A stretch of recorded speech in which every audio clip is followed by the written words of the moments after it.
Welcome to the second episode of Comic Talks. I'm gonna talk about my second work on medibang.com, Battle Eagle. I first concepted about this work when I was grade 11.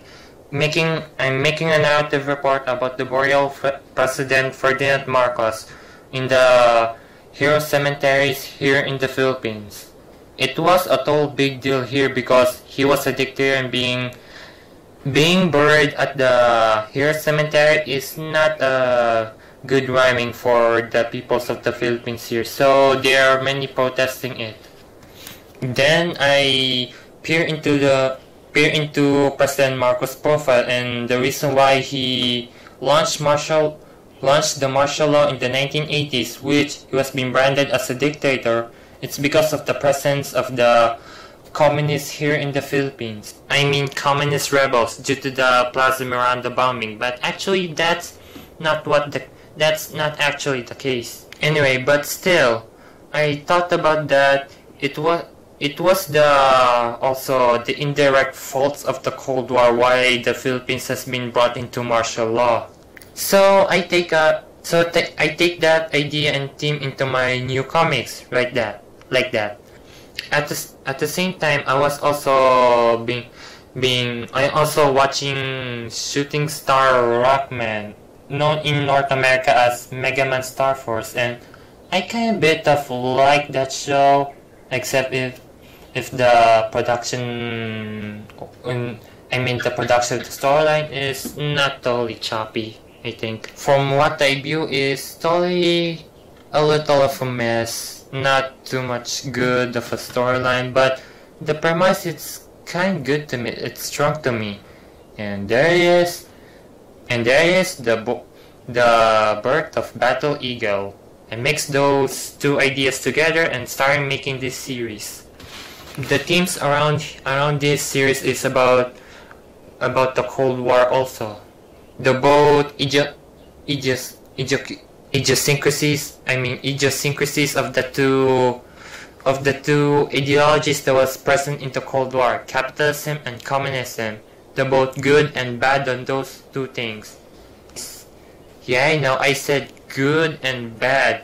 I'm saying there was still good in communism. Well, on my point of view, some of its premise it's totally good, but I think there's also some part that's also not quite good and being executed so very badly. I mean, forced labor like that to make the common economy grow, trying to manipulate governments into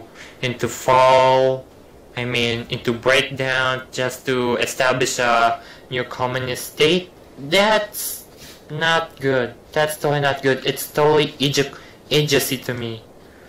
Yeah, it's a total jerky and idiotic move for me. But there's some quite good common causes of it. Good parts, I mean. The equal status, equal wealth, not being persecuted just of status, just being poor, no more pride for the wealthies. It's kind of a good thing, except that the Soviet Union totally messed that up, really. And also I'm seeing some good in capitalism and also mostly bad. A reason why I think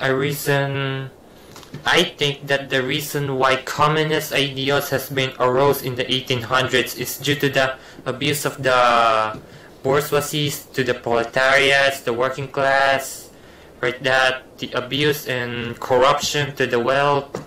Yeah, you know what I mean. I'm also tackling why don't be idiots in these two ideologies. There have some goods in it, just take out the bad. What's the problem of that? Really, man?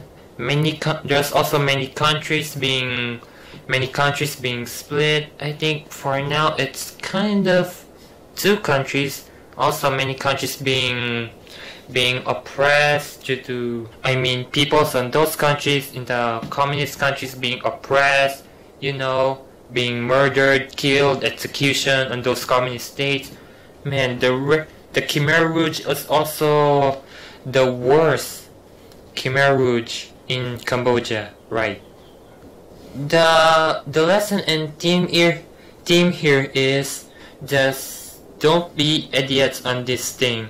If there is bad that's coming to you, it's because sorry, I'm gonna repeat that again. Sorry, I'm a bit of a star. Just don't be idiots, am I right? Just please. If you're doing bad, stop. That's why you have many enemies. Just do good. And also, if you have enemies just doing good, just do more good so you can flash it all over to their faces. Flash it them to all of their faces. That's what I'm saying.